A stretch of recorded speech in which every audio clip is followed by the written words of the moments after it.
Yeah, so let's continue with the last part of this. Basically, fetch is used to hit a HTTP endpoint either as a get and a post and get a return back. So the promise is a JavaScript object which is returned, which returns the fetch returns a promise, which is an asynchronous function, which will wait for the function to return, okay, and will allow the next lines of code to run. So it got two methods. One is a dot then and one is a dot catch. The dot then is used to is an arrow function. Response will get the data back, whatever data the endpoint is sending to you, URL. Dot catch will catch the error. Whatever error comes from the endpoint will be handled over there. Now let's take a look here as an example here. Now what I have done is I have written this code here. What I am doing here is this is an open URL. Okay. So it says fetch and then response, console.log response, console.log error.text. So let us see what happens. So I call this. So this returns a promise. If it is a success, it will go into response, otherwise error. So now if I run this, so it has given a response, okay. It went and hit this remote URL. See, the status is 0, okay, success. But no other value has been returned here. That is because, you know, there is a blocking in the security in that endpoint. They will not allow, if my call is going from localhost, right? So it will not allow. It has to be in the same as regress.in. But right now what is happening is it is going, hitting the remote URL and getting the response back. So this is what you need to understand it, okay? So fetch is used to fetch and fetch returns a promise from an endpoint is an asynchronous call, and then it will give you the results. So moving on, get into a little bit more detail about URLs.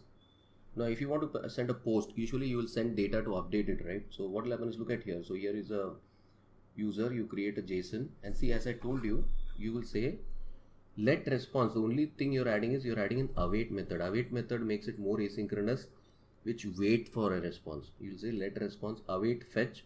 This is the endpoint, and then you pass the headers. See, method post. Right now when we don't pass the headers, by default it will assume it's a get. Get is for reading, post is for updating the database, inserting data and all that. Method post.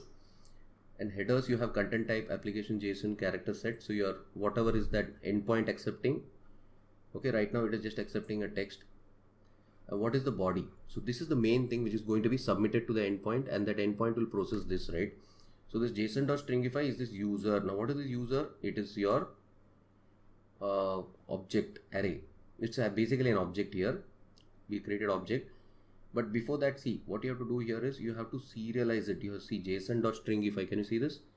You're serializing this object, which we saw in the previous slides, and sending it to this endpoint. So whatever is the result over there will be coming back over here. So again, you're adding a await.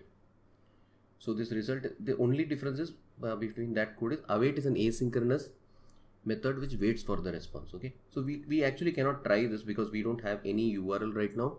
But if you actually go through my Angular and Spring Boot training, we have that, and even the React training, I have given that real-time integration. I have given the examples how to access and update the remote endpoint. Okay, so this is basically how you will access URLs using fetch and promise in JavaScript for a get or a post. Okay, with this we have come to the end of the HTML and JavaScript session. So please go through the videos slowly and build all the applications that we have built so far. Okay, and also go through the exercises that I have given you, and I have also kept the interview questions which are relevant for HTML and JavaScript.